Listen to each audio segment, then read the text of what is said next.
that it is. And if you want to weigh in on anything that we're talking about, the phone number 888-554-5537, 888-5-KILLER. We're talking about Bryan Kohberger. This morning, Kohberger had his hearing last week.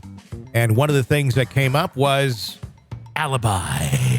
Now, Stacy, when someone asks you, okay, there's something really big that happened the other night, and they think you might have killed like a bunch of people, can you tell us where you were?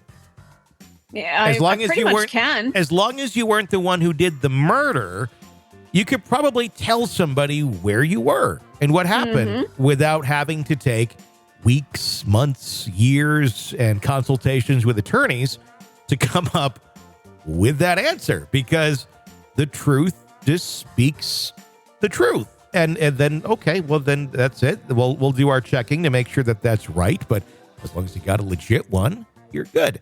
Well, Bryan Kohberger's attorneys, they're trying to come up with that alibi in his defense. It's a predicament that's come to light in some recent court documents, revealing a desperate plea for more time for his defense team to figure that out. It's sounding really, really problematic for him now that, I mean, like you said, you should be able to say, where was I Saturday night? Well, I went to Sam's Club. I ran to Target to get some cat litter and I came home. Exactly. Right? There you go. And then they could check the security cameras over there. They could check the GPS of your phone or your car or this or that. And yep, checks out. Cool. Thank you. If you're trying to come up with something that, number one, is probably not traceable, so it really can't be verified, and a location where nobody else maybe saw you and can't be verified, but your alibi will be, I'm going to guess his alibi is going to be something along those lines of not verifiable, but we can say he was there, and you just have to kind of take our word for it. If you had a good one, it could be verified. And it's not a very good verifiable alibi when your phone is seen tracking in and out of Moscow, Idaho, late at night, right after people were murdered in the middle of the night. Yeah, that's problematic. That screams, we've got a problem here, folks. And your DNA is found at the scene, and you're found hiding evidence and shit. Like, that may not work. I really feel like they're starting to grasp at straws here.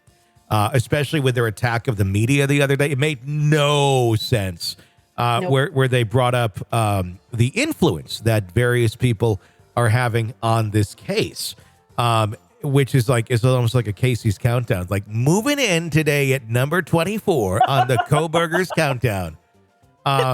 It's like, okay, and your point is the media will have an influence. People will talk. And there's nothing you can do about that. So why did you just spend like $50,000 of state's taxpayers' money for an expert witness to come in and give you the countdown of who is the most influence on this case? That's a really good point. Like, what's your point? Is there bad reporting on this? Yes, there's bad reporting on fucking everything. And there's bad reporting on every single case. There's some of us that are reporting on it very responsibly. There are many on YouTube that are out of their freaking minds. That are coming up with theories that are utterly insane. But a lot of them don't involve Kohberger.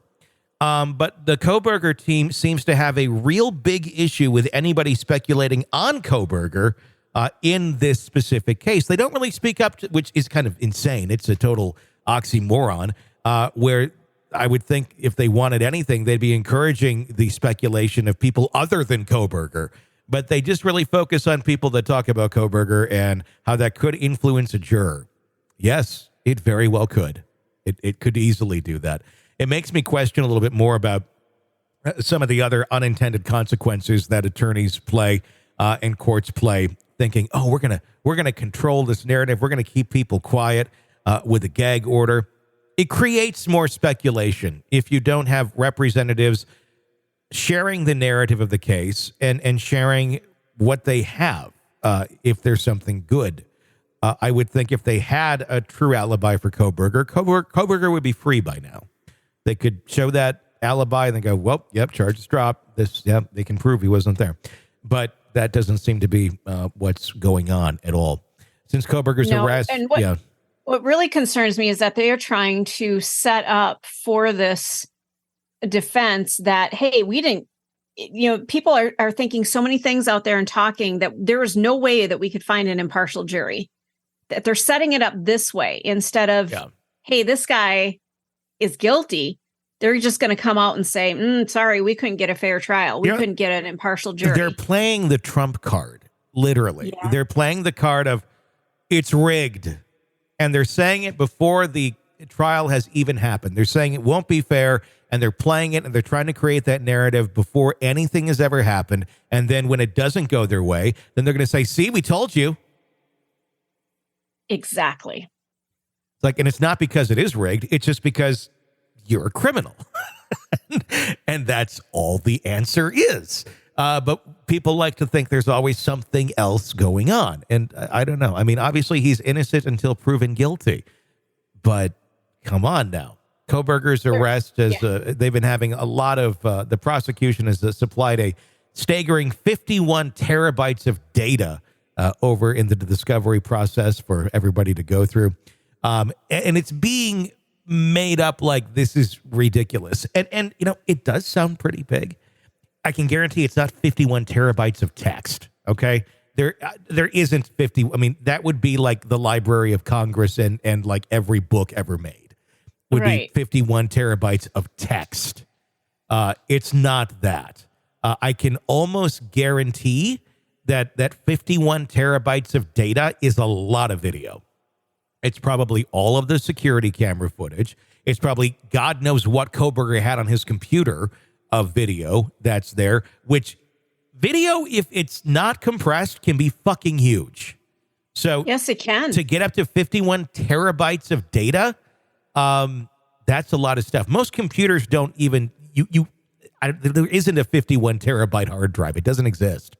So it's multiple hard drives. It's multiple sources. It's not like there was 51 terabytes of data on Bryan Kohberger's desktop. There wasn't. It's all of these places. And a lot of that data, absolutely nothing. When you talk about security camera footage, if you're not honing in on the very specific time you're supposed to be looking, it's useless. So as far as useful data in that 51 terabytes, maybe one or less. I don't know. Probably not much. But they do have to sift through it.